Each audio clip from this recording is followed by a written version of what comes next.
Hold it!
Hold it!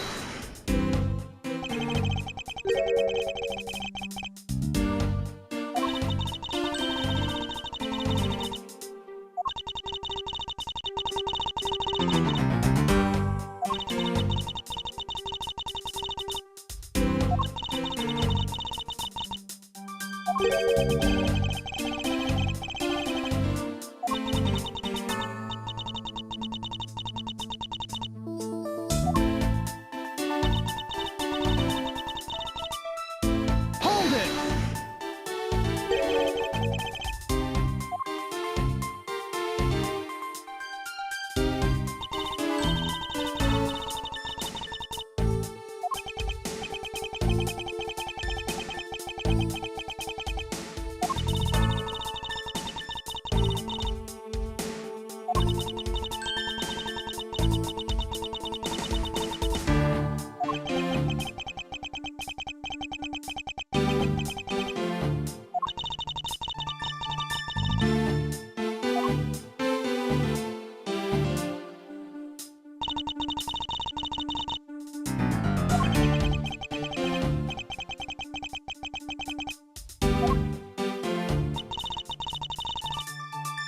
Hold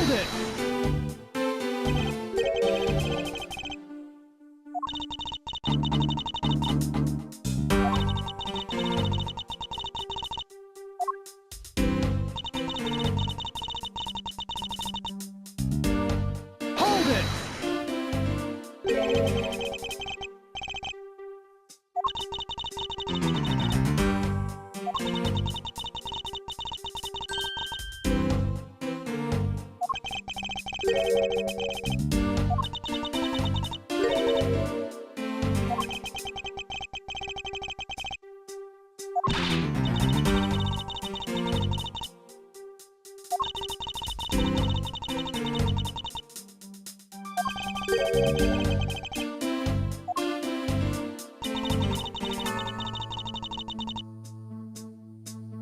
Hold it!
Hold it!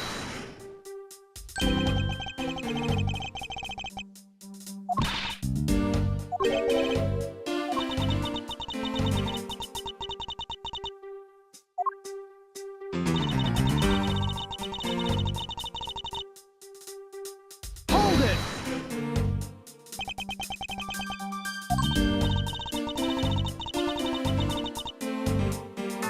it!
Hello? Oh, god damn it. Seriously? Oh, man.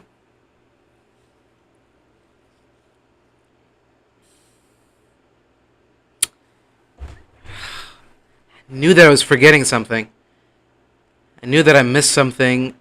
Just. Oh, man. Okay. Alright, well, I'm real sorry about this, but, yeah, I don't know. Okay. We'll just have to carry on.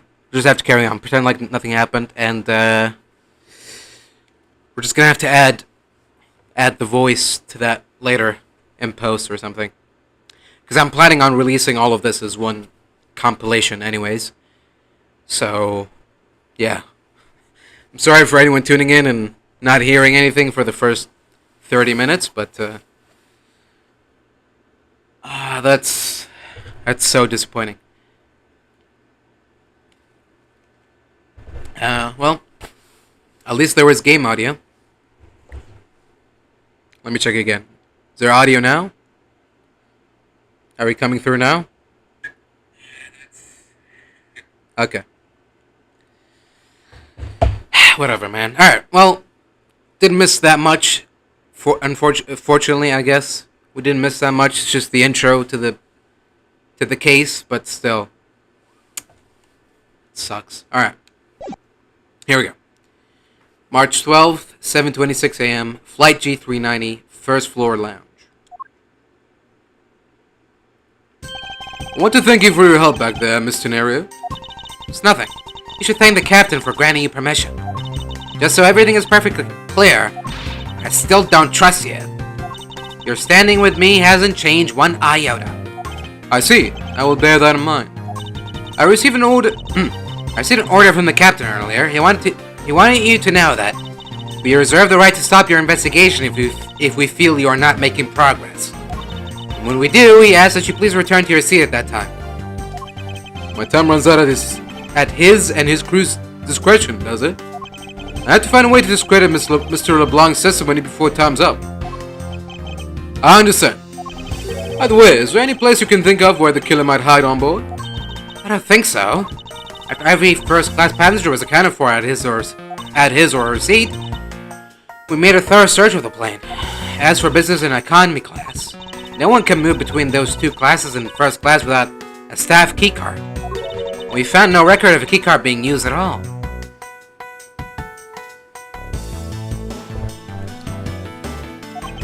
Which means that I have a first-class killer on my hands. At least I know that much for sure. And one other thing. No one else has been allowed near this crime scene since the murder was discovered either.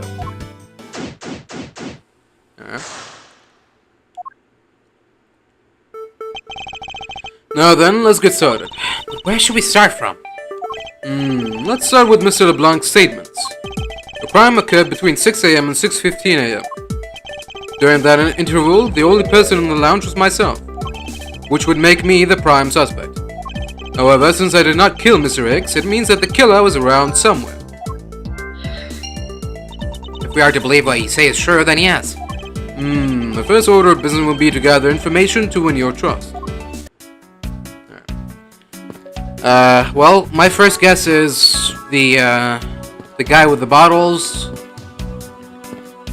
I mean, Edgeworth seems to have been knocked out by a bottle. This guy's into his bottles. Maybe, I don't know. Could be just a red herring. This door leads to the flight attendant's room, but please understand that it's off limits to unauthorized personnel. The room is giving off the scent of women's perfume. One would think that perfume would smell great, however, to me it simply smells. Not that I have any interest in what lies behind this door. Perhaps you should return to the investigation, Mr. Edgeworth? Mr. Edgeworth? Sorry, I spaced out for a second there. Thinking about women's perfume. These bottles and glasses must have been broken by the turbulence. There's quite a bit of broken glass here. Please be careful when passing through the area. Thank you very much for the warning, Mr. Edgeworth. However, no matter how kind you are towards me, know that it does not clear up any suspicions I have about you. I was warning you for the sake of clearing my name. There are a few copies of Sky magazine in the magazine rack. This month's special is an English trivia quiz. That's not a bad idea. I've heard that the youth of today don't know particle from a participle. Now, please don't go around confusing people with made-up words, Mr. Edgeworth. Who's ever heard of such a silly word as participle? Case in point. These counter windows offer a glimpse of the sky, but these clouds, they tell me nothing. Miss Edgeworth, you look like you're talking to the clouds. Is that so? Then tell me, what do you suppose I said to them? I don't know, but it looked like a rather one-sided conversation. The clouds, they tell me nothing. Case in point. This grand piano is the pride of this plane. It can play the music of whatever CD we insert into a CD drive. That's not a piano, it's more like an overgrown music box. But its keys depress along with the music, as though there really is someone playing it. Some people have entirely too much money to waste on overly complex toys.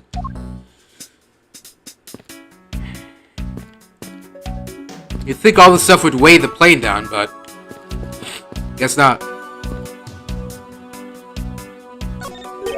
What or who is this? This is a bronze statue of the founder of GoU Airlines, Mr. Ogu Hughes. One on the left side, the one on the left is of when he was in his 40s, and the other is of him in his 80s. The man aged at all over those 4 decades? Maybe I need to squint more.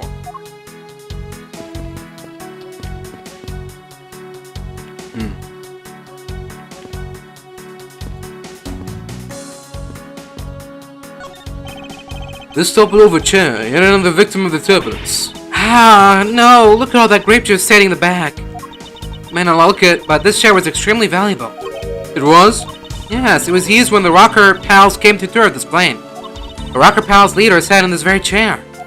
I'm sorry, but what are these Rocker Pals? Can't believe you've never heard of them. They're all the rage.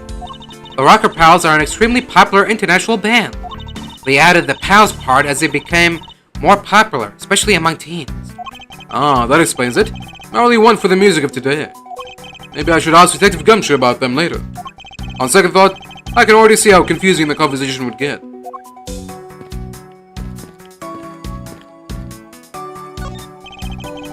Glasses and candles thrown into disarray by the turbulence. It's been a while since I've seen this big of a mess. It's terribly embarrassing, but I thought it was an earthquake for a second. And I frantically started searching for gas valves to shut off. Guess the shaking of the plane was bad enough to be mistaken for a real earthquake. Not that I would know, since I was unconscious for most of it. The in-flight shop is just beyond these shutters, but we don't have permission to open them, so I'm afraid I must leave them closed. There must still be clues to be found here in this lounge. I must remain ever vigilant. There is some spilled grape juice in front of the elevator. I assume it was spilled during the turbulence? Oh, we must clean that up or someone might get hurt. Aha. What is it, Miss Edgeworth? I've found some very important evidence. What is the important piece of evidence on the scene? Broken bottle? Take that! Oh, not sure what's important about that, Miss Edgeworth. No, wait! Curses, this is no time to get careless. Allow me to point it out to you one more time. What is the important piece of evidence in the scene? Take that! What is it? They're a little smudged, but I think we can both agree they are a set of footprints. So you think... Yes, these belong to our killer. Oh, then maybe we should check the shoe sizes of everyone in first class. I don't think that will be of any help to us. Unfortunately, the prints are too smudged, which will make it hard to get a definitive match. Oh, I see. Pity the bronze statue knows not when good drink has been spilt at his feet. This is a statue of our friend, Mr. Ogu Hughes, who was a big fan of grape juice. I'm sure he would be thrilled if he knew how much grape juice was here at his feet. Is that a hint of hero worshipping at his side?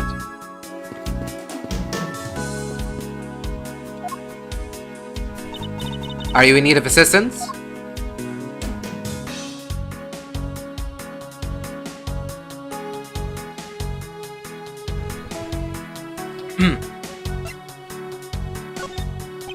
Did you notice anything? I was wondering whose footprints those are next to the elevator. I'd say the killers, wouldn't you say? Even if they aren't, I'm sure they are a vital clue to solving this case. Oh, maybe there are other clues waiting to be found in other places. Come on now, Mr. Edgeworth. Let's go find them together. Word of advice, nobody likes a credit thief, so stop stealing my lines. Mr. Neri, I'd like to ask you about investigating the lounge. As long as you have the captain's permission, I can't stop you from looking around. If you could pass a message along, tell him I'm grateful for his spirit of cooperation. I will. However, please realize that you're still under suspicion. To be honest, I still have my doubts about you. Of course, and I take no offense. Do you really understand what I'm saying? Yes, verily. Do you pinky swear you do on your honor as a professional prosecutor? I pinky swear I do on my honor as a professional prosecutor. Well, I guess that settles that. I feel my honor as a man slowly diminishing. I feel the soy in my body increasing. Even if you show that to me, I still cannot allow you Fury Reign. I'm sorry, but I must admit that I still have my doubts about you. Guilty until proven innocent, I see. Okay. Let's keep going. What floors does this elevator service? Only the first and second, although it can also go down to the cargo hold. However, that requires a flight crew keycard.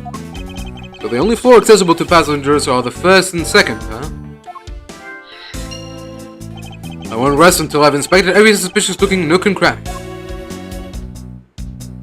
I wonder what was hanging off of this lanyard. Something's missing from this picture. Now, if I could just put my finger on it. Money is strewn all over the floor of the elevator. I would guess it was all in Mr. Hicks's wallet at some point. What is this sinister-looking figure on the floor here? Oh, that's a piggy bank of our company mascot, Captain Ugo. It's just one of many pieces of merchandise we sell at our in-flight shop. This bank is a limited edition, and it's so popular that we're down to our last one. You have an in-flight shop? Yes, it's just beyond the lounge to the right. The shutter to the store is closed at the moment, but it was open the whole flight up until Mr. Hicks's body was discovered. There's blood on here. Could this have been the murder weapon?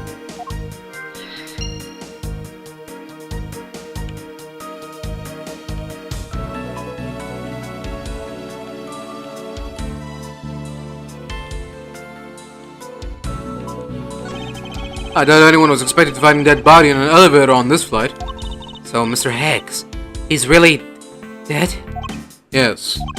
She's trembling, although I can't fault her for that when there's a corpse right there. Mr. Hicks, if you're really dead, then please answer yes. I see she's over the trembling now, although a new symptom seems to have appeared. Anyway, I should focus on the victim's body. Let's see. There's blood on the back of Mr. X's head. Could this be the cause of death? He appears to have been struck very hard. Even his glasses are broken.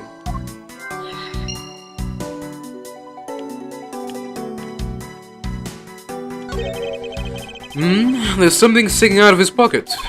Hope you won't mind if I take a look at what's inside. It's a picture. Looks like it was taken inside a building somewhere.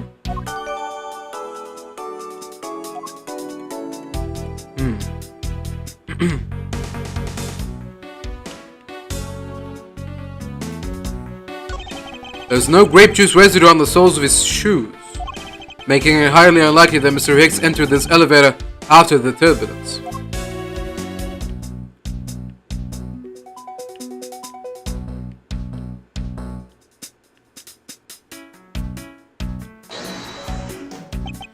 Is this spot somehow connected to any of the evidence I hold?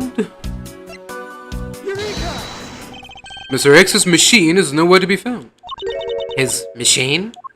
His cell phone, Mr. Nerio. Ah, so I guess because it's not here. Yes, I think we can safely deduce that the killer took it. Alright.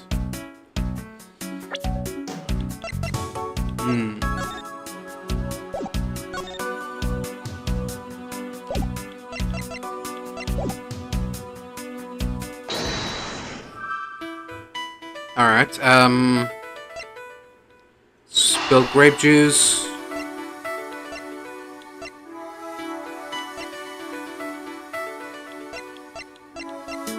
No.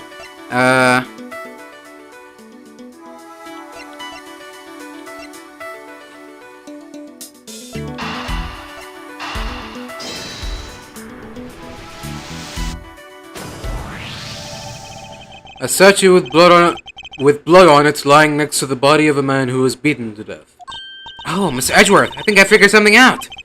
Yes? What is it? The way the blood is on this, it looks like it matches up with the wound on his head. Well, aren't we deserving of the master of the obvious title? Well, what do you think, Mr. Edgeworth? Don't you think that's worth investigating? It would appear that this figurine is our murder weapon. Oh, I just knew it. I mean, I can't think of any other connection. Perhaps Master of the Oblivious would be more befitting.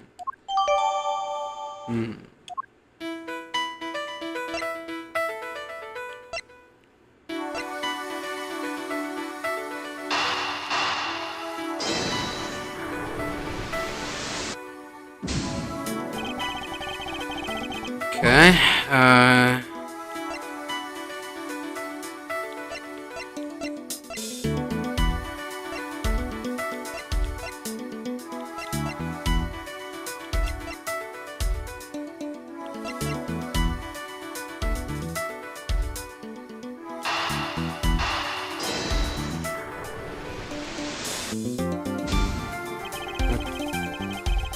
Alright, let's hold off on making any more deductions just now. Until we have more clues to work with. I guess that's it, huh? Okay.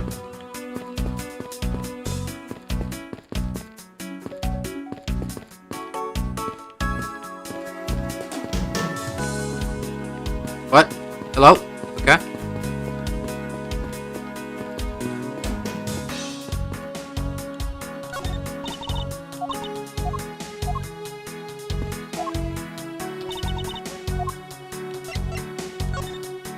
I was wondering if you noticed anything, Miss Scenario.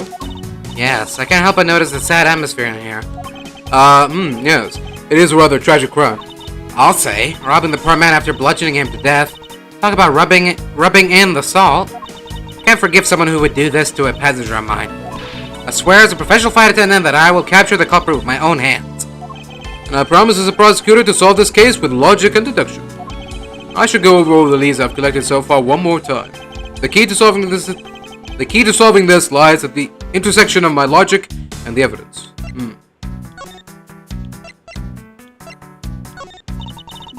Huh. Okay.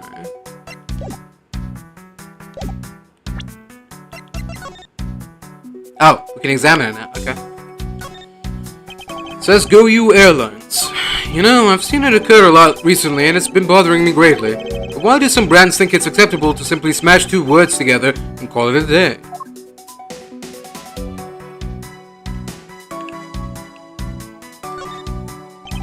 There is some blood on one of the corners.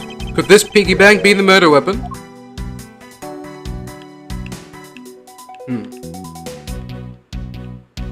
Oh. I suppose this is where you insert your coins. I have to say, for a piggy bank, it's made rather well. So well, in fact, that I'm not sure there's a way to take your money out.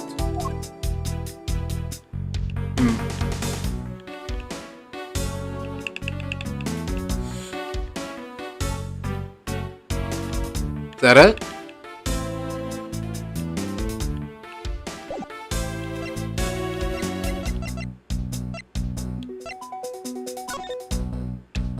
Oh. Grape juice stains the outer cover. True, it was I who dropped it in the juice, however, I didn't do it out of ill intentions.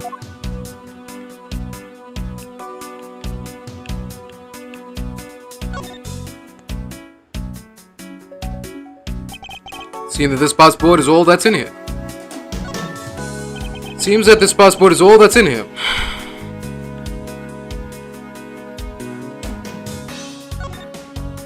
Grape juice stains the outer cover. True, as I dropped it in the juice, however, I didn't do it out of ill intentions.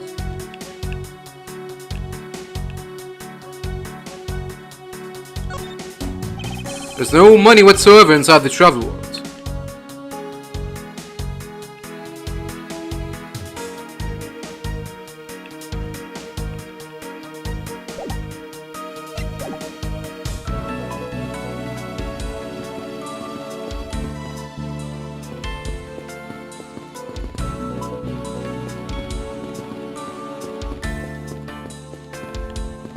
Oh.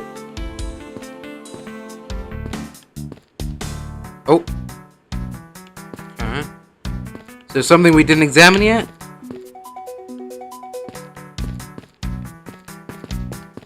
Okay.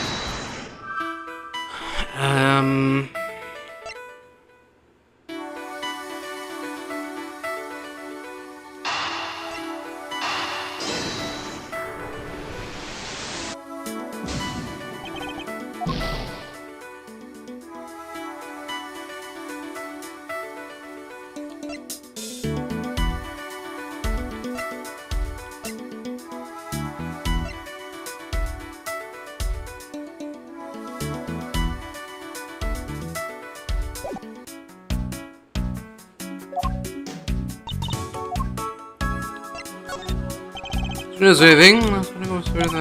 Said the curves when you say? No, I'm sure they've already clues on the case. There are other clues waiting for other places.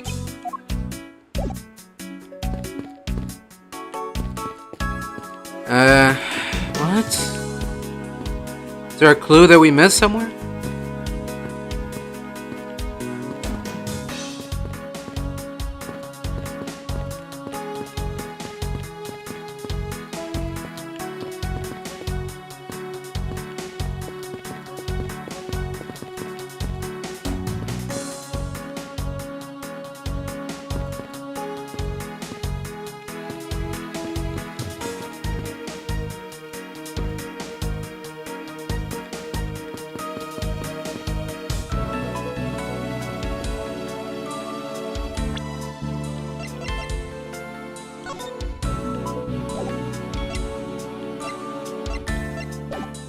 I'm not seeing anything.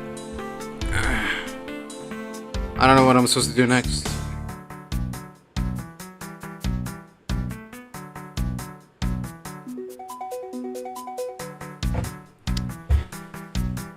Okay. I wanna look it up just yet. Prefer to solve it on my own.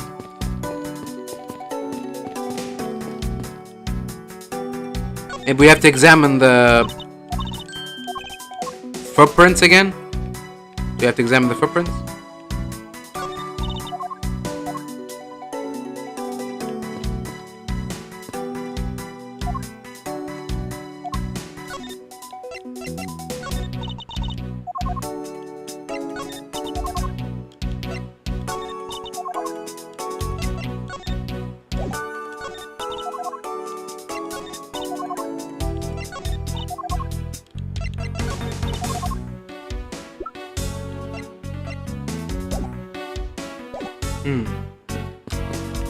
Okay.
Okay. True, there wasn't anyone else in the lounge other than myself right before the turbulence. But if the killer was in the elevator along with the victim, then that's a different story.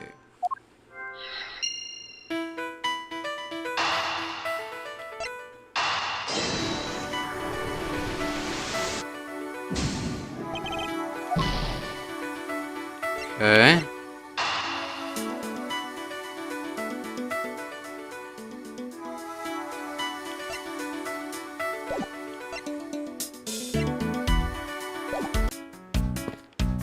Something changed now?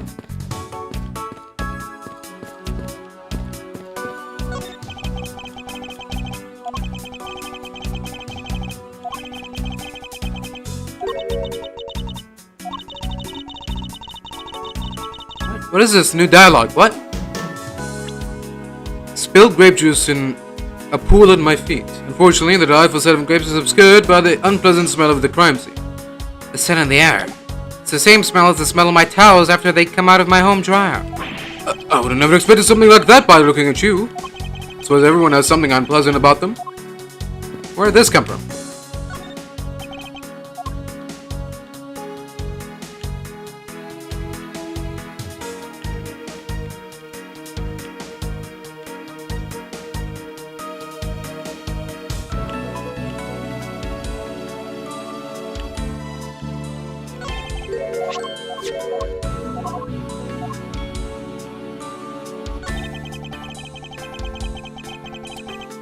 The machine that should be hanging off of here must still be somewhere on this plane.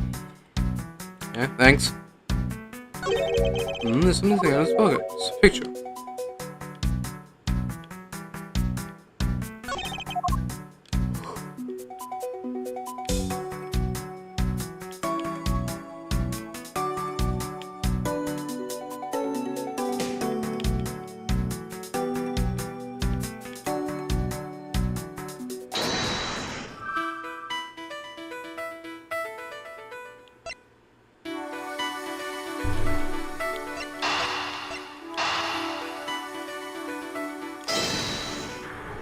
Maybe?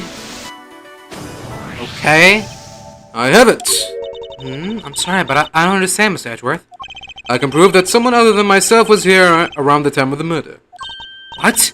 Really? Yes. It's rather simple, actually. The proof is in the pudding, or rather, the grape juice in this case. These footsteps here confess to me this very fact. That someone exited the elevator alive. Seeing as how the victim is dead, that would mean a second person. But can the footprints be from Mr. Hicks himself? Ah, but if you take a look at our victim's shoes, you can see the soles are spotless. Which means Mr. Hicks wasn't alone in the elevator. In fact, it's quite the opposite. There was actually one other person inside the elevator. There we go.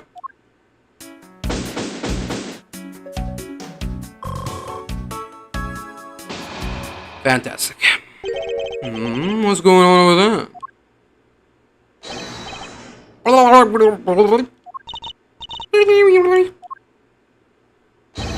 Unforgivable. This is unforgivable. You understand what I'm saying? The movie is late. It is the same level of bad as if the plane arrived late. But the movie... What? I will not talk to you anymore. You are just wasting my time. What is the matter, Mr. LeBlanc? There is no emergency. Please return to your seat, sir. Do not tell me what to do. I need not to sit down. Well, Mr. Pascura, did you prove you are innocent yet?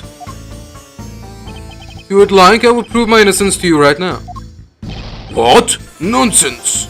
Are you saying my eyewitness testimony is mistaken? Not mistaken, merely that there is room for doubt. I'd be most honored if you'd please tell me what you saw in detail once more. Fine, suit yourself.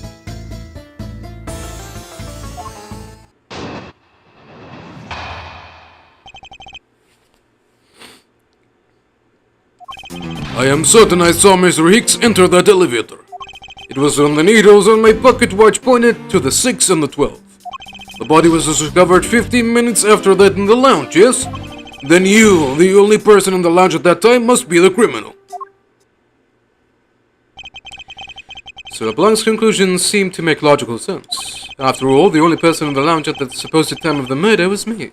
So, my eyewitness testimony. If you think you can destroy it, then come, let me see. Hurry! Do I look like a man who is having the time to wait for you?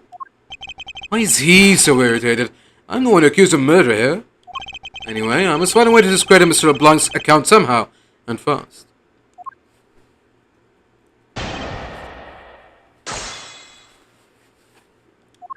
I am certain I saw Mr. Hicks enter that elevator. Hold it! Mr. LeBlanc, were you able to get a good look at the inside of the elevator at that time?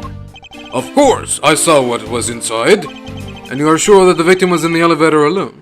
Yes, the only person inside was that Mr. Hicks man. This last outburst is a bit too important to let go. The only person inside was that Mr. Hicks man. Hold it!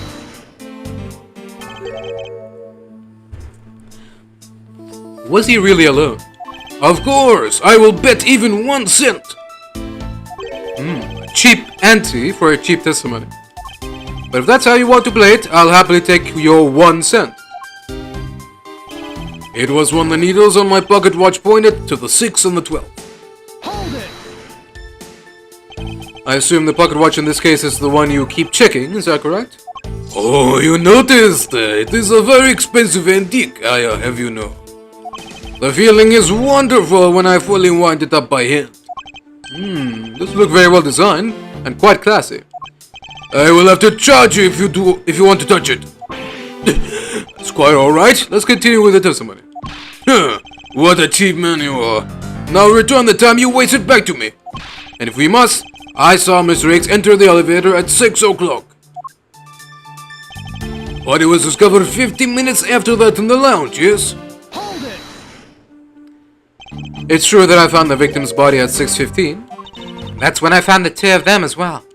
You see, it all matches my testimony. Then you, the only person in the lounge at that time, must be the criminal. Hold it! That is the most mistaken way of thinking I've ever heard of. No. Your silly opinion is what is mistaken. Please calm down, the both of you. In a sense, you are both mistaken. Well, if that isn't the pot calling the kettle black, then I don't know what is. I spy a little hole in his words. As you wish, Mr. LeBlanc, I will now show you proof of my innocence.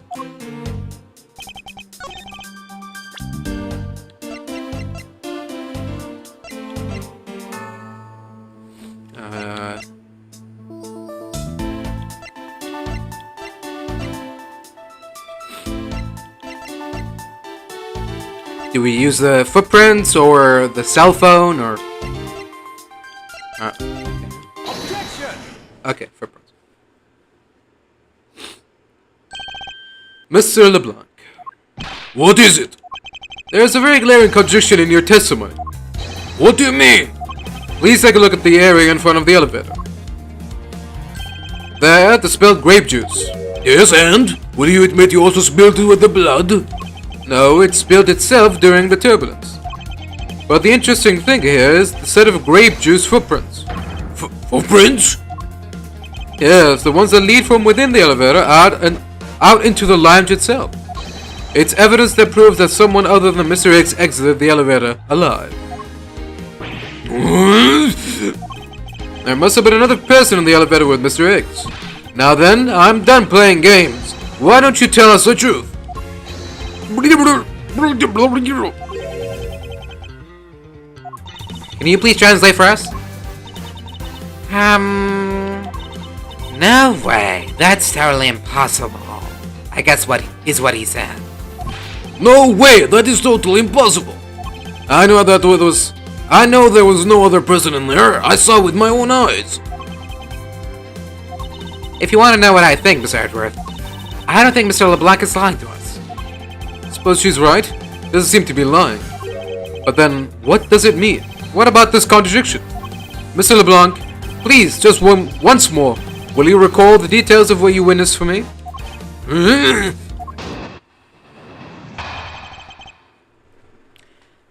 Why so serious, LeBlanc?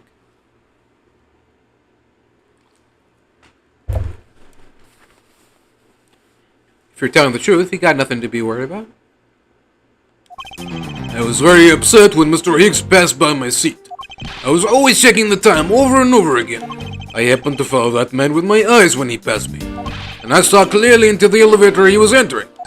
But I swear there was no one else inside. No one. Mr. LeBlanc, if you'll please calm down. What? How dare you two have an issue with my eyewitness testimony? No, not at all. Please forget it. I said anything. Yet again, he doesn't appear to be lying. But I can't let this testimony stand as the truth. I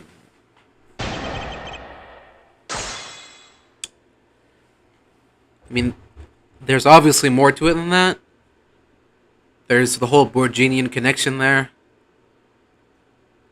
I guess he still could be just mistaken, but I don't know. Feels like he's trying to throw us off the scent. Does that mean that he's a killer? Maybe, maybe not. Maybe he knows who the killer is and he's trying to cover for him. We'll see.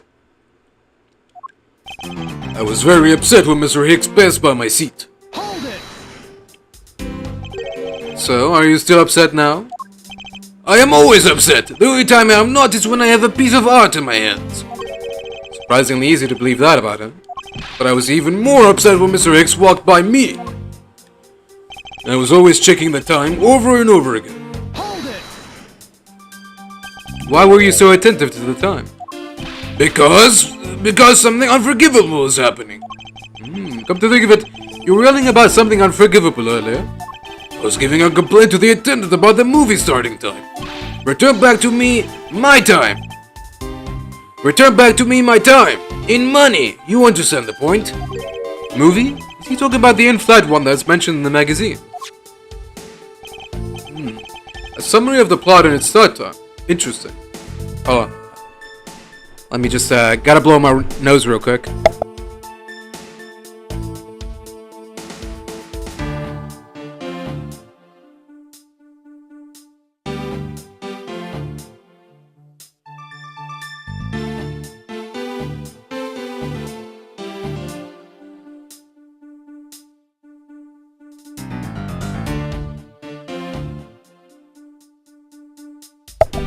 Alright.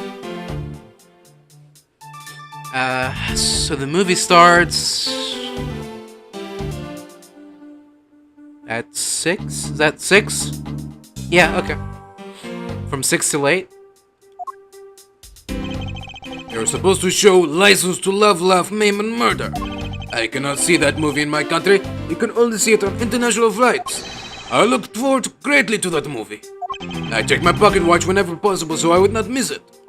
I even set my pocket watch to the destination time when I came on board. So my watch is not wrong. It matched the schedule.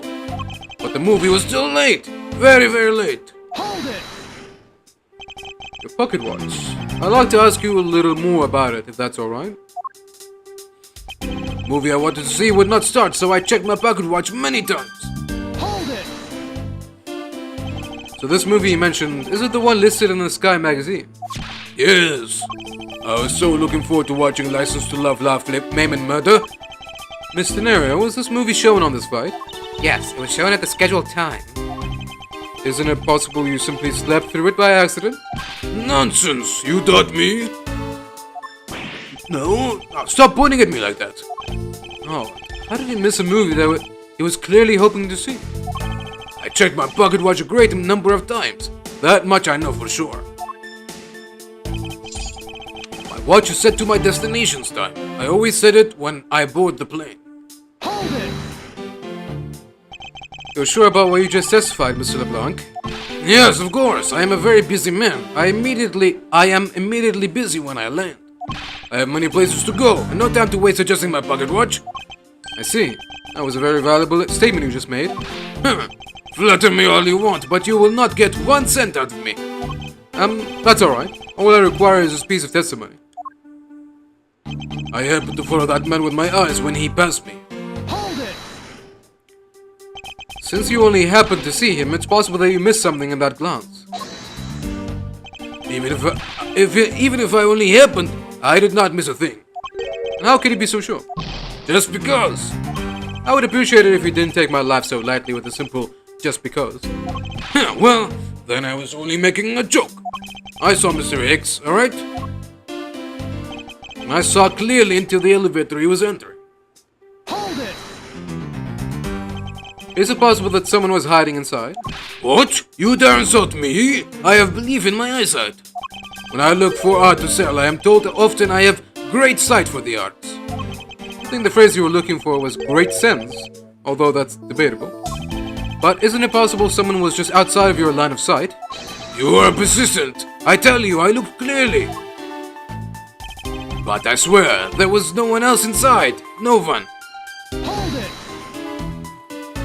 Why do you insist that you are absolutely not mistaken? Because when I say I'm not wrong, I'm not wrong. Mr. LeBlanc, if I may, I think beyond misconceptions and mistakes lies the truth. Funny, that suspiciously mirrors something I told her only a little while ago. I honestly don't think Mr. LeBlanc is lying. I don't think he's lying either. But I think he might be mistaken about something. Mistaken? Yes, and I'm going to correct his mistake recollection with evidence. This professional attendant shall witness the prowess of a professional prosecutor.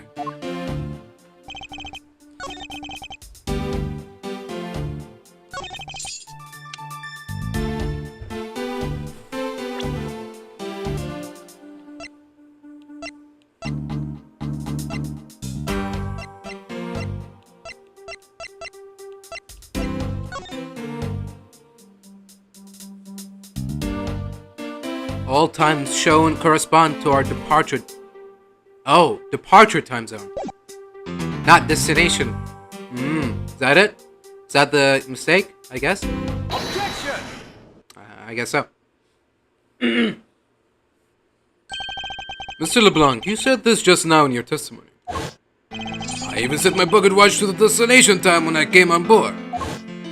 Now, if your watch has been set to our destination's time zone, it would mean that your watch is displaying the time of our destination.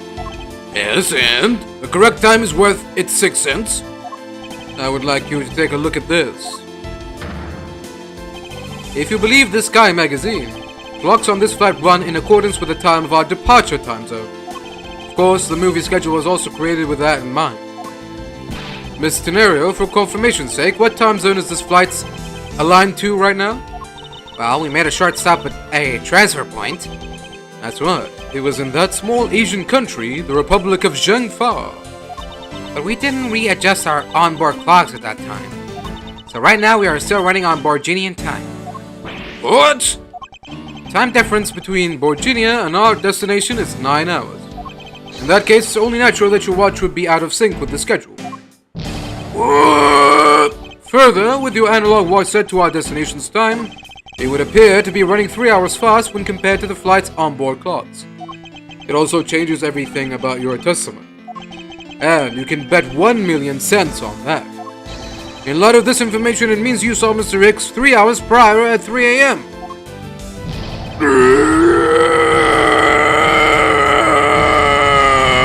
My 1 million cents. This should clear up all of the remaining accusations. So this basically widens the time frame for the time of death, right? Yes, because Mr. LeBlanc saw the victim enter the elevator at 3 a.m. It means that the time of death could be anywhere from 3 to 6:15 a.m. The question now is, where was Mr. Hicks during that span of time, and what was he doing? I've got something to say. And you are? Yeah, I'm Kami Mil. I'm a flight attendant. What is it you wish to say? I think your story is a little different from how I remember it. What do you mean, Kami? I saw Mr. Hicks sitting in his seat at 5 a.m., you know? What? How can he be so sure of the time? Oh, oh, that's right. He pushed his call button while we were parked at the transfer point. Ah, the stop we made for refueling and cargo transfer in Zhengfa, correct? Yes, it was from 4 to 5 a.m. according to our clocks. During that time, did any of the passengers leave or did any new ones board this flight? No. Excuse me. No. Not a single person got off or on in Zhengfa. What about the flight crew? The few who were handling the cargo transfer might have temporarily gotten on or off, but eventually everyone, including Cammy and myself, came back on the plane. So basically, I can assume that no one left or got on since our initial takeoff. Interesting. I should keep that in mind.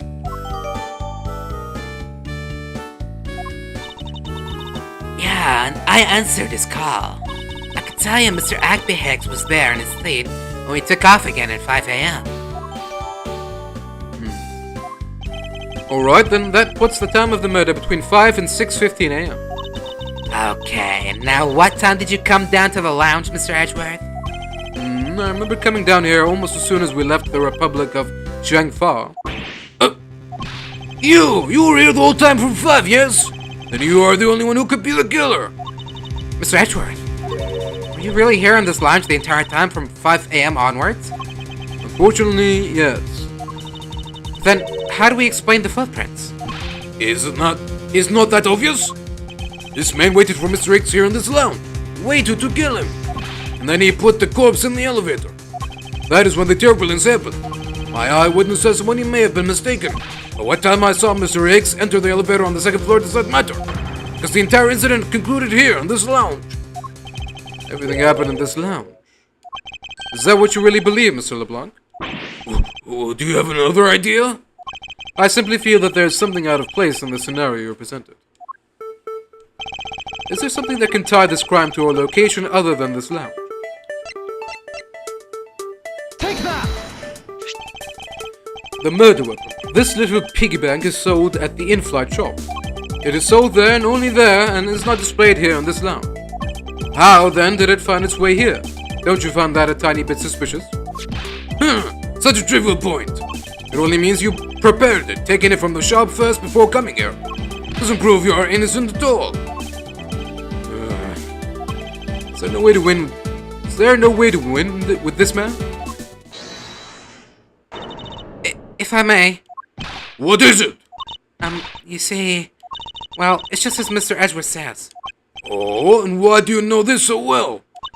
Well, it's just that piggy bank was there in the shop. I saw it with my own eyes. And when was this?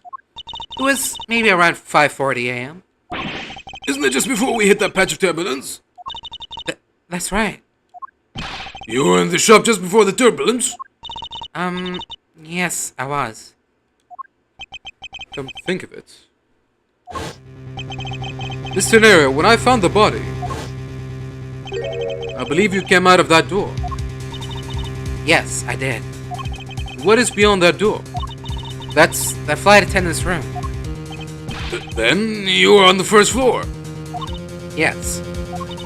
I had to do something at the shop and in the flight attendant's room. So I went to the shop first and then to the flight attendant's room. Are you saying you passed by me at some point?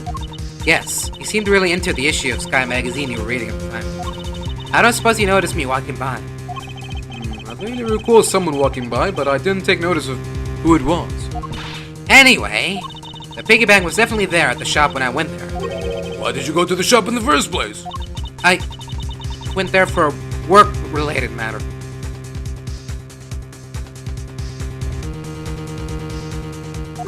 Work, you say? Yes, the upkeep of the shop is also one of my responsibilities. Why did you not say anything about that until now? Is what I want to know. In any case, I believe it's clear that the shop needs to be investigated as well. Shall we head over there then? What is it now? Aren't you forgetting something, Miss Rhoda? Don't you need the captain's permission to check the shop? No, I haven't forgotten. But I have already asked him for permission to search the entire plane. So I think we're alright. Huh? That's weird. What is? Well, I just talked to the captain, see? And he said that he didn't give you permission to do anything like that at all. What is the meaning of this, Mr. Nero? It means she's lying. Go on, admit that you are. You said you have permission to search all over, but you don't. And yet, here you are. You, flight attendant! What are you trying to do? Pull the sheep over us? Captain's calling for you, Miss Rhoda. Oh, but don't worry. I already got permission to search the shop from the captain. See, unlike you, I do things the right way. Mr. Nero, why would he do such a thing? Please excuse me. Looks like I get to be in charge now. Please go back to your seat, Mr. LeBlanc. Now then, Mr. Edgeworth, if you would follow me, I will be your guide from now on. Something about Mr. Nero that has piqued my curiosity. But right now, investigating the in-flight shop is my top priority.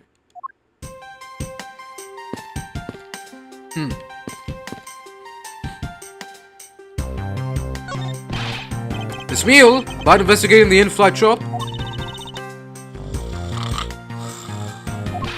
You're of no use to me asleep. Wake up! Huh? what's up? I need you to come with me so I can search the shop. Go on ahead without me. I'll catch up with you later. How is this woman not been fired yet? Oh, I am really mad. You had better hurry and bring to me some evidence. You could wait just a little longer while we look into the shop. Huh? Don't number the birds before they are born. Don't number the... What? I have no idea what he's trying to say. Don't count your chickens before they hatch, perhaps. All I ask of you is your patience and cooperation.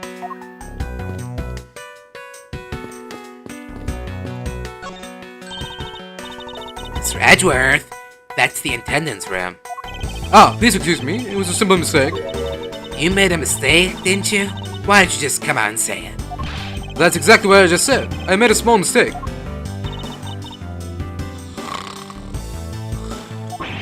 Not off while I'm talking. But I'm out of here. Here we go.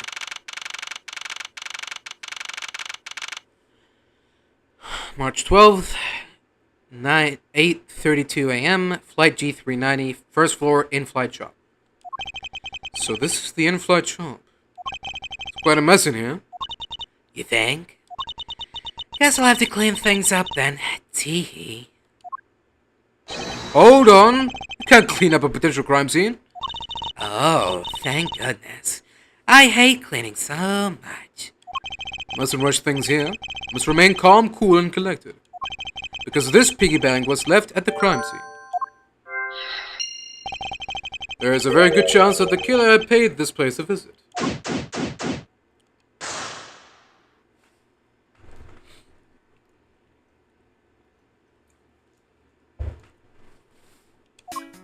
Alright, here we go. There's a wide selection of souvenirs for sale in these display cases. You know what I suggest? Sorry, but I have no intention of buying souvenirs on this trip. Okay, then how about you buy something for me then? As a present? I can't think of a single reason why I'd want to buy you anything. But I've had my eye on that penny for such a long time. Try paying some attention to me when I ask you something, and then we'll talk. The glass from this display case's door is shattered all over the floor. And it looks like there's nothing on display inside either. Wait, actually, I think there is something. What's this? A mini captain's hat? What'd you say? Stuffed toys, just like the one Miss Neal is holding, are on display here. They're relatively cheap, which explains why they're displayed so haphazardly. How about it, Mr. Edgeworth? You know, you want one too. They're great for when you're stressed. Why do I envision stuffed animal abuse when she says that?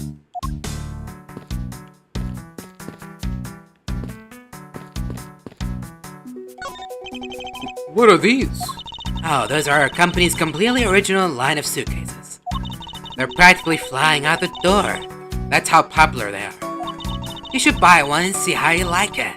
You won't regret it. Perhaps that's how things work on this flight, but in the real world, you try, then buy. No way, but either way, doesn't really matter. True. Either way, why would anyone buy a suitcase after they boarded the plane? Anyway, see that? Just look at all the Captain Ogre heads painted on there. Cute company mascot, isn't he? They're painted on with a lot of care. Doesn't it look like it's about to jump out at you? It is certainly making something jump inside my stomach. Huh? Oh, I guess there's no fooling your refined tastes. You look like you really wanted to get one. And I thought I was going to finally make my first sale, but you saw right through it. Glad that's done, though. Never make me try to give you a sales pitch ever again, okay? I never showed any interest in it to begin with. Tee. It really is pretty horrible, isn't it? You want to know something? This suitcase was designed by Miss Rhoda. Miss Tenero designed this. Yeah, it was a company-wide contest. Well, it does have a very sharp design sense. Sharp? Like stinky sharp cheddar, maybe? I really have no idea why the bigwigs decided to go with it. It's so blah. Tenero designed this, did she? It's definitely not what I would have expected. You okay? I'm fine. Please watch yourself, Miss Meal. Letting a suitcase freely roll around has got to be a safety violation. Here, I'll put it back. Huh. Interesting. Inside this display case is a row of lifesavers and life vests for sale. We sell a lot of those when there's some kind of accident or something. But some people buy them even when there's nothing going on. How about it, Mr. Edgeworth? Care to buy one? I sense that the shop is one shopper away from being sued.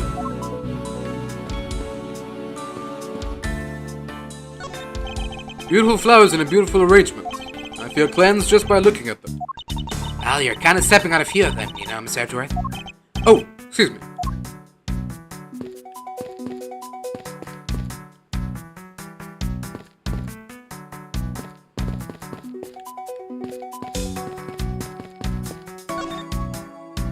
I heard not much about the shop, but you can still ask me about whatever.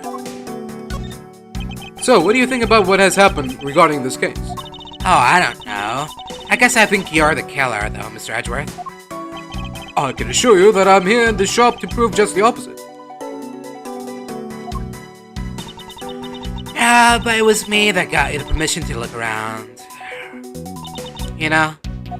So don't forget that, okay? How am I supposed to thank you properly if you insist on falling asleep? Well, you know what really show your thanks? You see that item for sale over there? Sorry, but you're going to have to make do with my words of appreciation. Ooh, I'd love to have this piece of jewelry. Can I have it? No, you may not. This is a prosecutor's badge. Pooey. Then why do you show it to me? I wanted to prove to you that I really am a prosecutor, and that it's not possible for a prosecutor like me to commit such a crime as... I see that I'm just wasting my time with Cousin Hare here. Cousin Hare. Miss Rhoda said that this piggy bank was in the shop, right? Don't you find her a tiny bit suspicious? I don't think I can say either way, eh? There's not enough evidence to convince me that she was lying about anything back in there. Are you sure about that?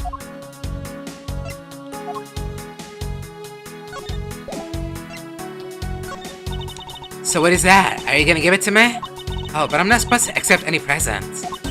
Unless they're really worth something.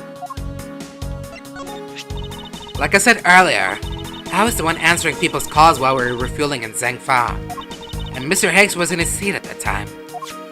What time was that again? He called at around 5 a.m. You were at your seat around then, too, you know? I don't recall people calling for service around that time. Even if this turns out to be a waste of time, I must stand firm. I just know that there's a vital clue or two awaiting me here in the shop.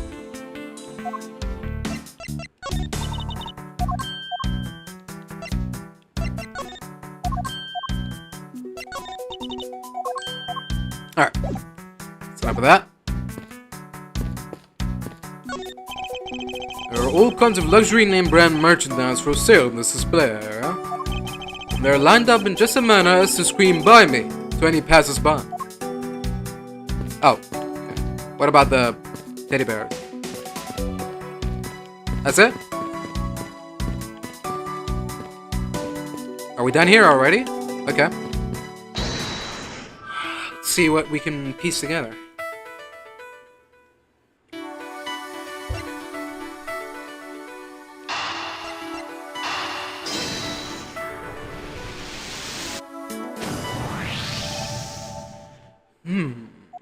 The hat probably used to be on the piggy bank's head.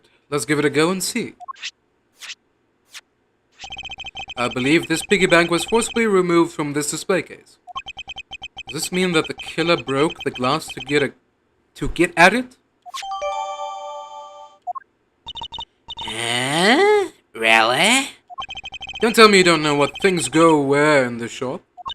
I don't. Miss Rhoda's in charge of this place. So come on, how should I know anything? I sense that further inspection of this display case is needed.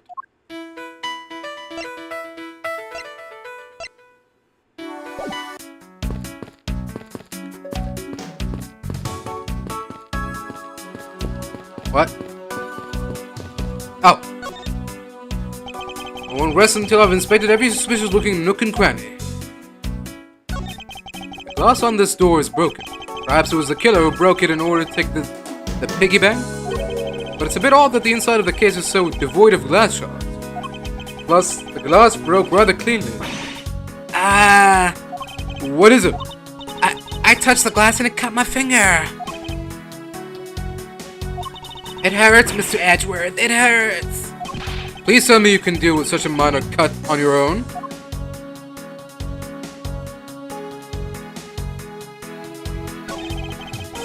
Go-U Airlines related books line the shop. The history of Go-U Airlines, the future of Go-U Airlines.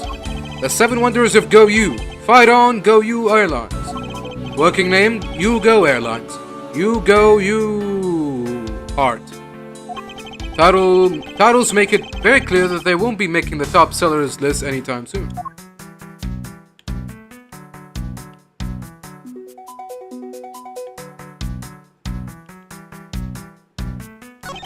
Is this the same man as the one portrayed by the statues around the elevator?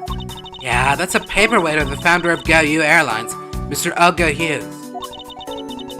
On the bottom shelf, we have the cute one, the middle shelf is the realistic one, and on the top shelf, that's the floral version. Floral? Are you sure about that? Let me guess, you just said the first thing that came to your mind, right?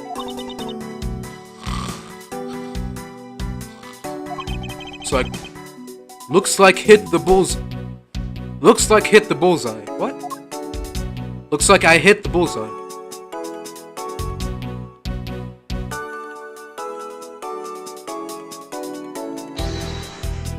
Is this spot somehow connected to any of the evidence I hold? Eureka! There is definitely something very unusual about this. About what? The killer had broken the glass to get at the Captain Ugo bank. Oh, the display case was open. And the glass shattered to the outside like that. Maybe. There should be shards of glass inside the case itself. Oh, I see. Yeah, I guess it'd be like that. However, there's not a single piece of glass inside the display case. Nope. No, there isn't. Which means that the glass was broken from the inside out. The piggy bank must have fallen over from the turbulence and right through the glass. Yeah, that's for sure. There's so much glass all over the floor. I'm willing to bet that this head was knocked off its head at that time too. Huh? That's nice. Which leads me to believe that the killer took the Captain Ugo bank from here after the turbulence.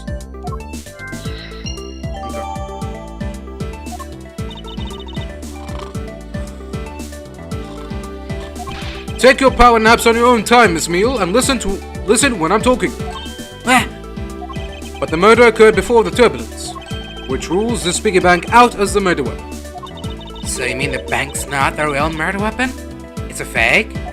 Yes, at this point, that is a very real possibility. But then what if the killer went to take Captain Ugo? They broke the glass by accident. The display case is locked, so that's highly unlikely. Yeah, but there's one person who could have. Oh, and who would that be? Miss Rhoda, of course. I mean, she's the one in charge of this place, so she has the keys to everything. Miss Rhoda Tenero, huh? It's a possibility, I guess.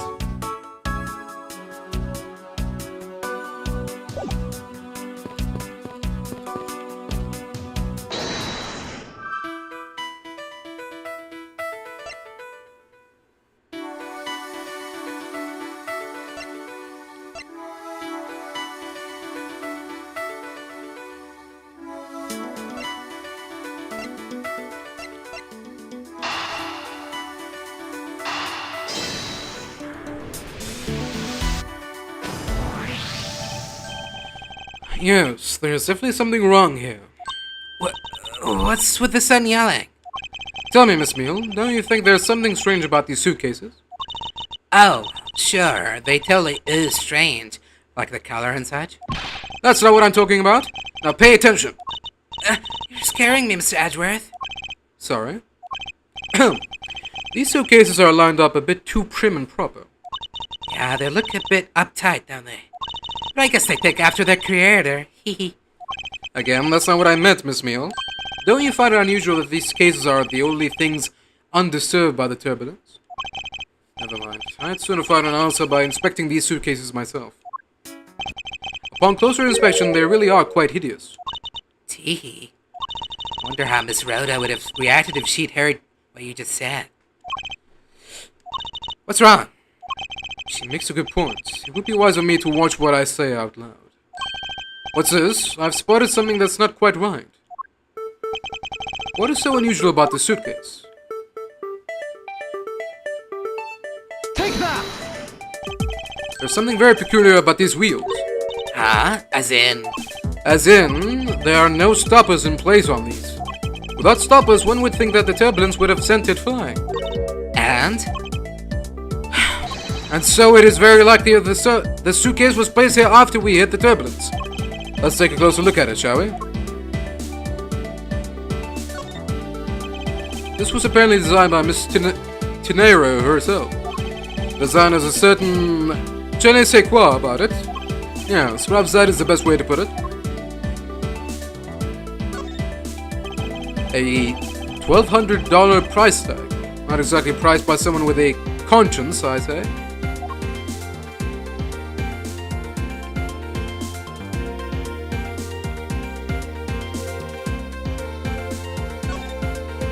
It would appear to be unlocked. Let's take a look at what's inside. A piece of cloth. And it's soaked with blood. Ah, it's blood. It appears that the suitcase is very strongly tied to a murder after all. Oh, case closed.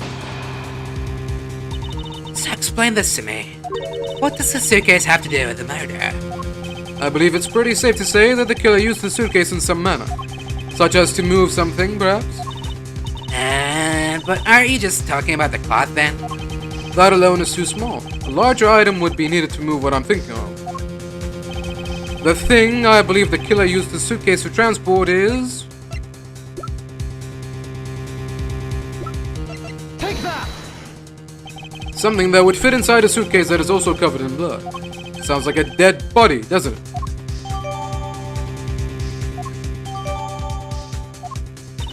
But... In light of this, I'd say that Mr. X was moved into the elevator from someplace else, which means that the murder was committed in an entirely different location. So you're saying that after moving the body into the elevator, the killer brought the suitcase in here and just left it? Exactly. What is it? Nothing. Just that... I was thinking about what Miss Rhoda said about coming here for some reason, for something. Excuse me, Mr. Edgeworth? I wanted to give you a bit more time, but I'm afraid I wasn't able to convince the captain. I'm very sorry, Mr. Edgeworth, but the captain feels that he has allowed you ample time. He says that he'd appreciate it if you could wrap it up here and return to your seat. I understand his sentiments, however. If I'm not allowed to complete my investigation, the crime scene may become contaminated by the time we land. If I must stop, then I insist I be allowed to oversee the preservation of the two sites. Under your supervision, of course. If that's your only condition, then I believe we can accommodate your wishes. I'm here to assist you in any way that I can, Mr. Edgeworth.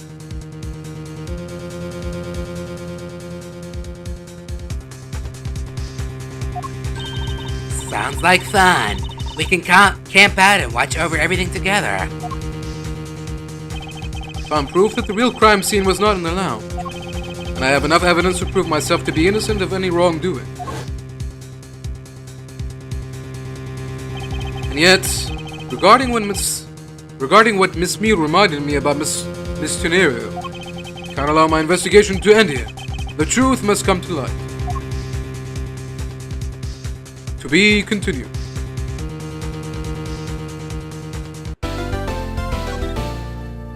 Alright then.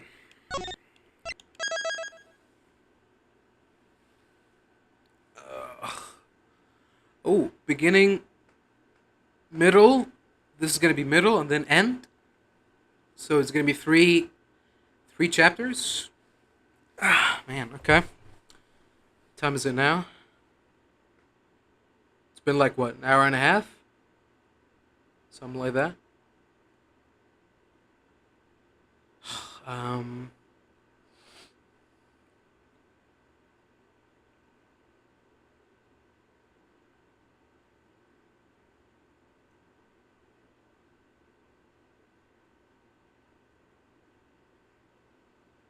Alright. Fuck it. We'll try doing another chapter. I think we have enough time.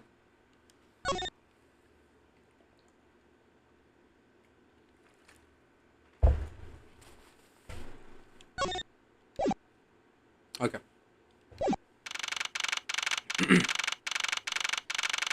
March 12th, 1 p.m. local time, Hope Springs Airport. I know that once we had landed, I'm supposed to let the local police take over. Thanks to Miss Tenario and Miss Meal, I was able to preserve the crime scene. But I just can't shake it. I wasn't able to talk with Miss Tenario in private. So I'm left wondering just what she was up to. Why did she do what she did? There must be a way for me to continue my investigation. Uh-oh. Could this be who I think it is? I've been expecting you, Miss Edgeworth. Francesca? I thought you were still in Germany. I go where I'm needed. And wherever there are criminals to be caught. Her name is Francesca von Kammer. The daughter of my mentor, Manfred von Kammer. She, like myself, is a prosecutor. Are you heading up this case? It would be a bit of a relief if you are. Don't you try to flatter me, Miss Edgeworth. I'm placing you under arrest. What? It's quite frustrating, actually. I'd hoped to exact my revenge on you in a different venue. But I'll have to take what I can get. I never thought I'd seize the day. When a disciple of the House of Von Kammer would become a criminal, have you no shame? Wait, it has all been a big misunderstanding. I didn't kill the victim. A misunderstanding. I heard all about the murder over the police radio from the captain himself. You waited for the victim on the first floor and then beat him to death. Francesca, do you honestly believe that I killed a man?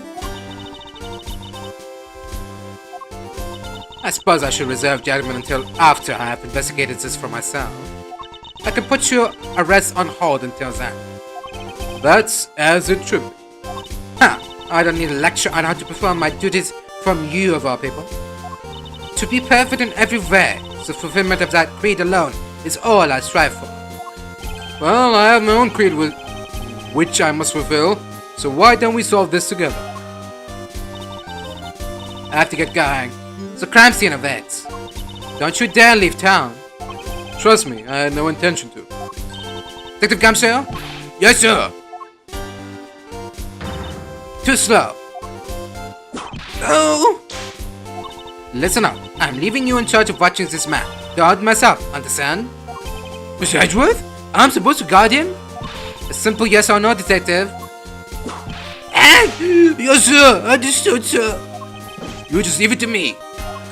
Miss Edgeworth, if you interfere with my investigation, I'll arrest you on the spot. Are we clear? Now then, if you'll excuse me. Good to see you again, Mr. Edgeworth, sir. Boy, am I glad to see you okay. Thank you, detective. I believe in you, sir. You can lean on me. I'll get you through this. I have to admit, I'm a bit curious as to what Francesca is up to. Maybe I should ask the good detective. Very well, in that case, I have a few questions for you. I should try to get some information out of Detective Gumshoe first.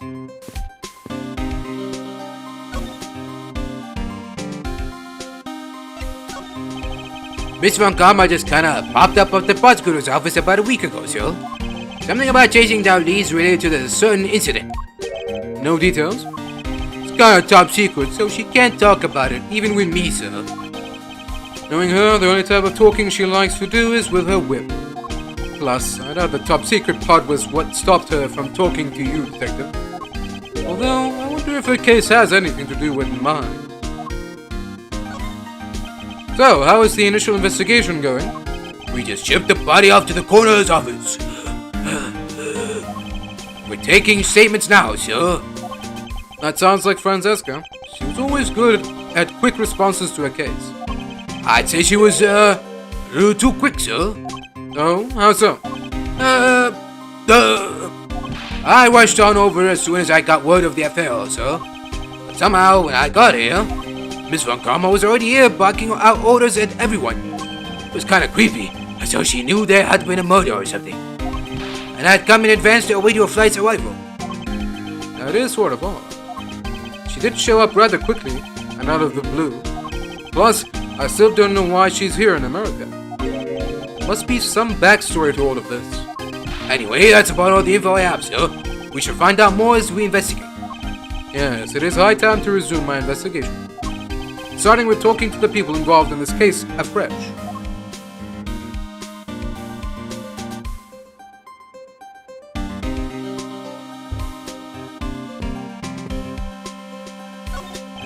What a view of the planes preparing for takeoff.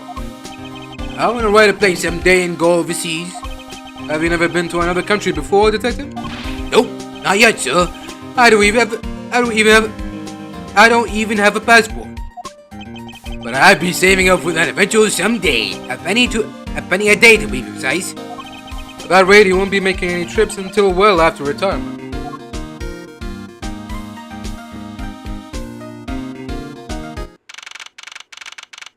Oops.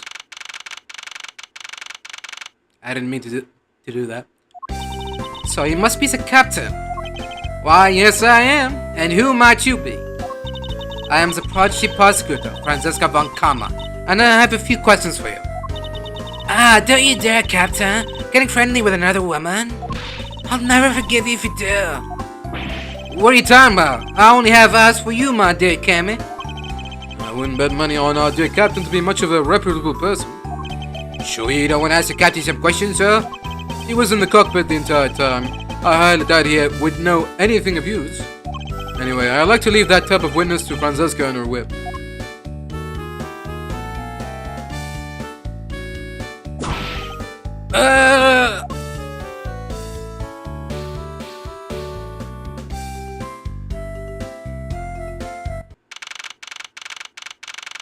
Oh boy.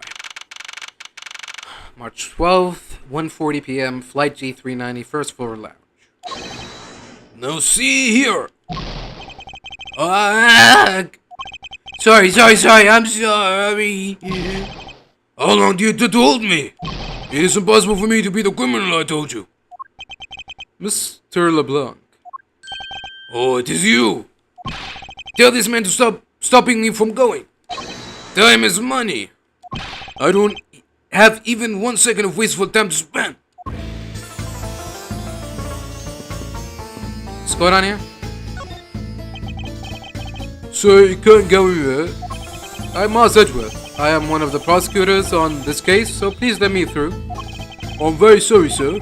No one is allowed to enter without Miss Von Kermer's express permission. But I'm on the case. Yes, I understand that, but I also have explicit instructions not to let you through from Miss Von Kermer. Why would you do this to me, Francesca? Did you finish taking his statement yet? Yep, all done, sir. I do not concern if you are done examining the cargo hold. I want my cargo back. If you make a single scratch on my art, you will pay. Art? What sort of art? Mr. LeBlanc is an art dealer, so he's got a bunch of artwork down in the cargo hold, sir. There's practically a mountain of them, large and small. From folk costumes to stone statues, I sell all kinds of art. Folk costumes? Speaking of which, Mr. LeBlanc's hand. Kind of looks like that other piece of cloth. Yeah.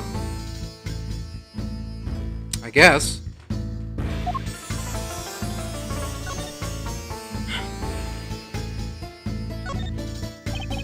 For there to be this much blood on this piece of cloth, the victim wrapped in it at some point? Something very familiar about this fabric pattern. Mr. LeBlanc, can you please take a look at this for me? Oh, it is a Virginian cloth. As I suspected, your hat is made of the same material, I suppose? Yes, of course. This fabric is so famous, orders come from over the seas for more. And this is the cargo you were talking about earlier? No. My cargo this time is much, many gigantic. You, detective, when can I have my cargo moved? You can get your cargo back when we're done investigating, pal. Stubbornness of you police. It is no good. And it is no good that attendant refuses to exit the attendance room too. That attendant? What are we talking about, Miss Tenerio? What did you mean by that attendant, Mr. LeBlanc? She was taken into the attendance room for an interview. And they still have not come out. They make no sign of coming out either. I was finished with my own interview much earlier, quicker than her. Why is Miss Tenerio's interview the only one that's taking up so much time? Miles Edgeworth. You were given free rein to examine the plane, weren't you? Yes, I was able to obtain the cooperation of the flight attendants. Speaking of attendants, I'd like to speak with Miss Tenerio. I wonder if you might grant me permission to enter the flight attendant's room? Before I do, you still have to clear up a few issues surrounding your own circumstances. I understand. You may have tricked those attendants with your sophisticated talking, but you can't pull the wool over my eyes, Miles Edgeworth.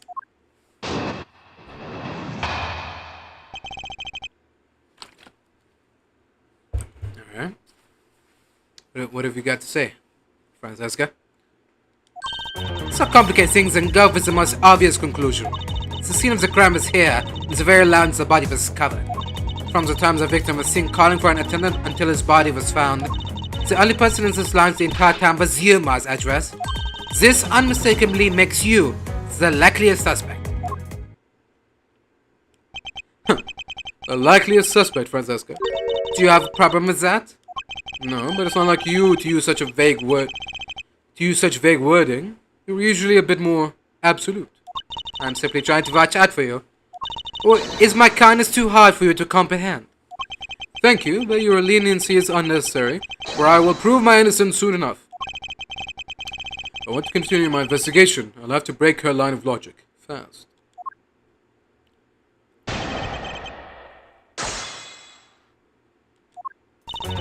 Let's not complicate things and go with the most obvious conclusion.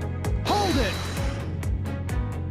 Don't you think you're being a bit rash by simply declaring me the culprit?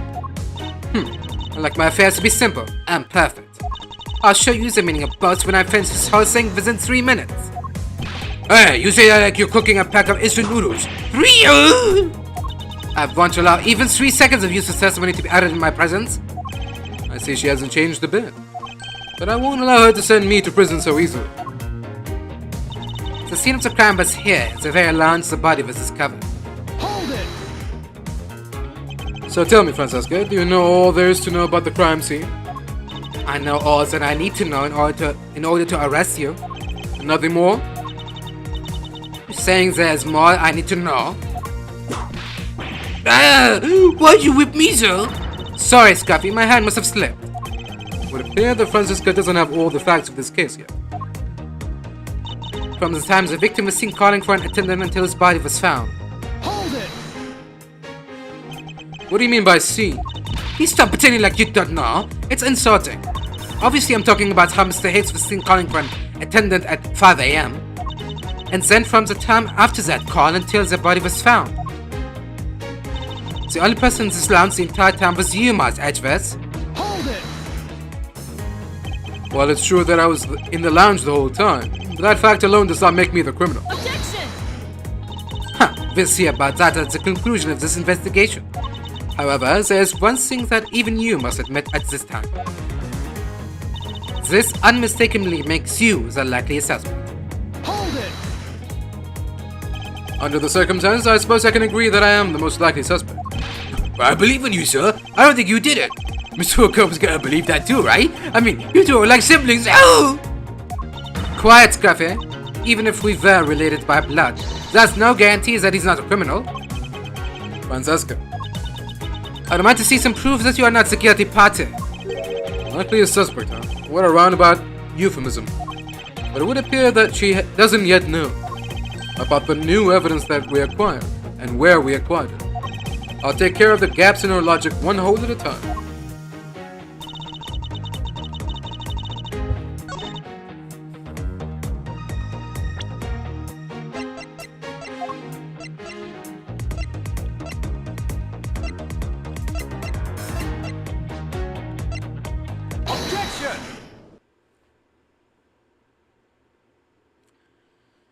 would appear that you do not have all the information you needed after all.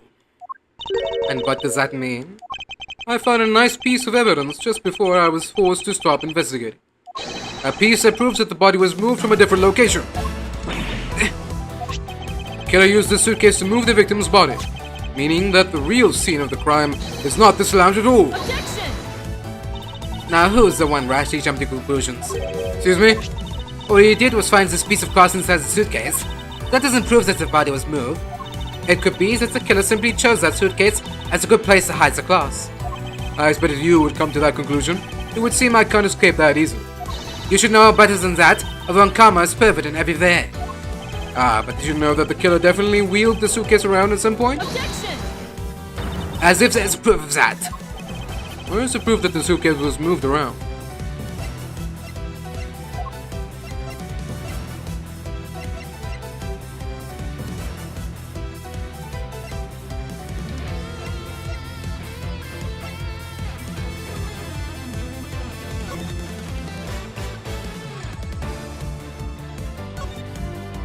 What's this? The wheel is completely covered in something.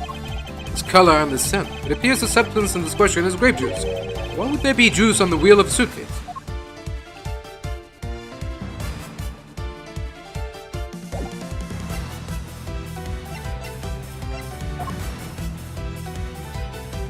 Take that! Spilled grape juice in front of the elevator? Yes, and I'd like to draw your attention to this area here. Where is the evidence that proves the killer dragged the suitcase through here? Take that! This mark here, wouldn't you say that it looks suspiciously like tracks from two wheels? I suppose. Further, there's also grape juice residue on the wheels of the suitcase. This means that the suitcase containing the victim's body definitely passed through here. I suppose this means that the killer did move the victim's body from somewhere else. I'm glad you've come to your senses. Objection! Not so fast. This still doesn't put you in the clear. Not by a long shot.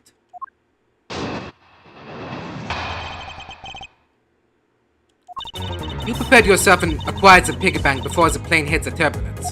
And then you waited for the victim in the lounge where you beat him to death.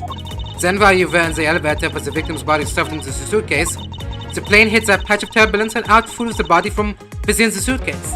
With no way out, you hastily put the suitcase back where you had taken it from, and pretended to be the discoverer of the body. Not a bad bit of logic for something you thought of on the fly. Just what are you insinuating? That I will show you exactly how flawed your logic is. No matter how strong of a face you put on, not even you can hide your fears from me. I'll expose the flaws in her logic in one fell swoop.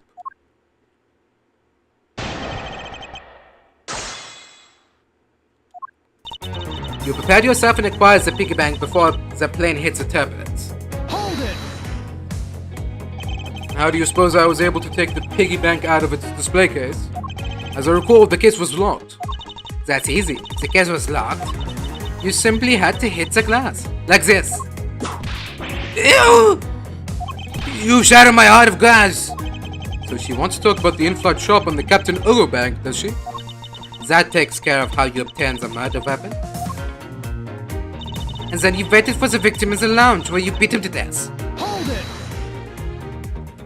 I thought there wasn't any of the victim's blood found in the lounge. I thought you'd say that. But, did you think I wouldn't have noticed? I think you just found a way to cleverly hide the blood splatter in the lounge. By accidentally spilling grape juice on top of it. Are you accusing me of tampering with the crime scene now? We'll see, won't we? The forensic scientists are hard at work on that as we speak. And what do you propose I did after that? Then while you were in the elevator with the victim's body stuffed into the suitcase. Hold it! So I put the victim's body into the suitcase and then... Where was I headed, Francesca? That's pretty obvious. You were bringing it to first class where you could safely keep an eye on it. We're talking about this thing, you know. I hardly call it discreet or ordinary. Annoying brat. Well then, you were intending to leave it inside the elevator. But unfortunately for you, a wrench was thrown into your plans because the plane hit that patch of turbulence and out flew the body from within that suitcase. Hold it! You've experienced turbulence on a flight before? Of course, many times. You get used to it after a while. The patch we hit was especially rough, and I passed out briefly. but only for a second. You think it was only for a sec, sir? It'd have been bad if you had really blanked out. Yes, indeed. Fortunately, blanking out is exactly what got me into this mess in the first place. That's enough of your idle chatter. I'm not through with you yet, Mars Edgeworth. There's no way out. You hastily put the suitcase back where you had taken it from. Hold it! If I really were a criminal, do you really think I would be so easily caught? Objection! You are certainly in the middle of being caught right now. I have to find a contradiction fast where I won't have much of my own heart left to say. I have to say, you are looking rather caught right now. And I'll tell you exactly what you did after that. You loitered around in the lounge. And pretended to be the discoverer of the body. Hold it! I didn't pretend to be anything. I really was the first to discover the victim's body. I suppose that's true. So then, you're yielding to my statements? Don't be so foolish. I still insist that you are the killer. But, in that sense, you really were the first to discover the body to be dead. No matter what I say, she seems dead set on making me out to be the killer.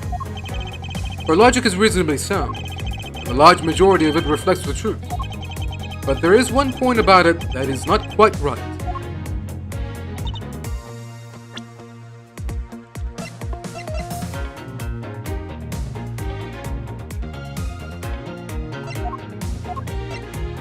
Objection!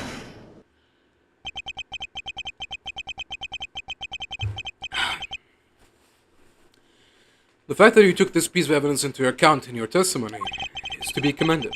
Your legal prowess is certainly something to be feared. Evidence and logic. Essential tools that those who stand in a courtroom must learn to master. But what if there was a fake piece of evidence thrown into the mix? A fake? This Captain Ogo piggy bank is just a fake. It's just such a fake.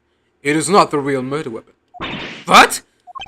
Timing of when the peng was taken from the shop is important, and it was taken after the turbulence had occurred. What about the blood on the bank? What do you make of that? I assume it was added after the murder when the killer fabricated this weapon. Looking at it this way, the killer basically did three things after the turbulence. After exiting the elevator, the killer brought the suitcase to the shop and left it there. Then the killer proceeded to pick the bank up from off the floor and took it to fabricate a fake murder weapon by hitting the victim on the head. Finally, the victim's wallet was planted on my personage in my pocket, to be precise. Everything was done so that I would be framed for the murder of Mr. Ackby Higgs. You there? Yes, ma'am.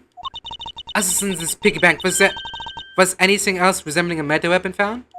We didn't find anything in this lounge or in the shop that could be used as one, ma'am. Most of the items that could have been used were broken during the turbulence. And the remaining items all tested negative for any trace of blood. I see. Well, Mars Edgeworth, it appears your stall tactics are at an end. It's possible that it's just hidden somewhere, sir. Eek!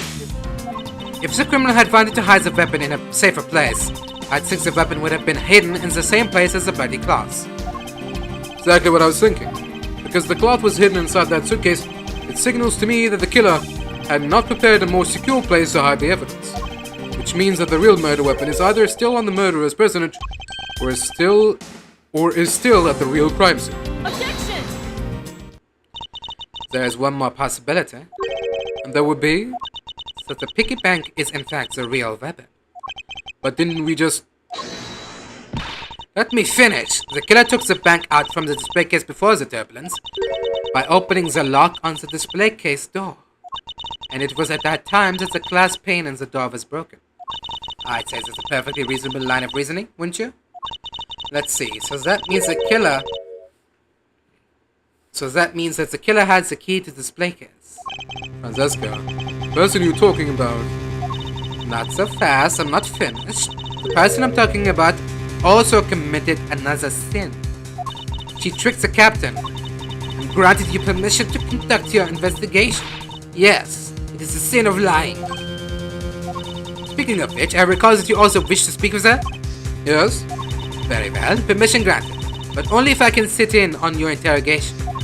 Do we understand each other? I have no intention of interrogating her, but you are welcome to accompany me if you so wish. Miss Tenryu is in the flight attendant's room. Let's move. Alright then. Ah, Mr. Edgeworth, you have to see the share. It says, in honor of Rocker Pals Day. What exactly is the big deal with these rocker pals? They're a seriously sweet Swiss superstar rock band, sir. Ah, makes me want to listen to one of their songs right now. Sorry, I got lost in that forest of S's just now. You want me to explain to you again? You know, Detective, I think I'll have to take a rain check on that, regrettably. Looks like we can't go beyond here, sir. Plus, the body has been sent off to the medical examiner's office for an autopsy. Hey, this statue. What about it, Detective? Did you notice something? I saw this guy in a dream last night. For some, this is uncanny, sir. You saw him in your dreams? Oh, yeah, I saw him. Then I arrested him. I wanted to show you just how vital I am in our partnership. Being useful in your sleep is of no help to me in the real world, Detective. There are a few copies of Sky magazine in the magazine rack. This one's special. Ooh, looks like it's an English trivia quiz. Oh, I've got one. What starts with I and means boldly rude and disrespectful? The answer is most definitely insolent. Time's up. Sorry, sir, but the right answer is insolvent. Detective Gumshoe, don't tell me your English ability is at the same level as him, the foreigner. Oh man, there's a really pretty lady in that plane over there. Ah, he's looking over here. Quick, sir, wave at her with me, please. I refuse to be your wingman on this.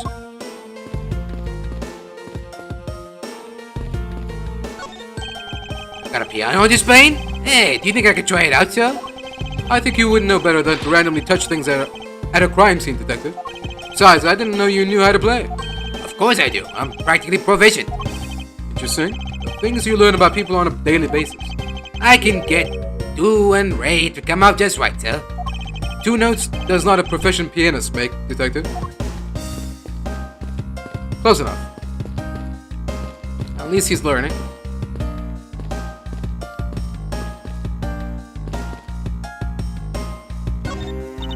Miss Tenryu is in the flight attendant's room. Let's move. That blue door over there leads to the flight attendant's room, sir. Alright, let's go see what Miss Tenryu has to say for herself.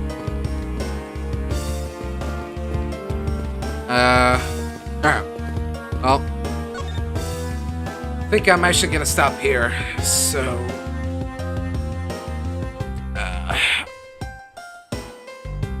feel like, chapter and a half. Not bad. Not bad for one stream. So, yeah. Just gonna save here. Hopefully tomorrow or sometime else we'll pick up where we left off, but for now...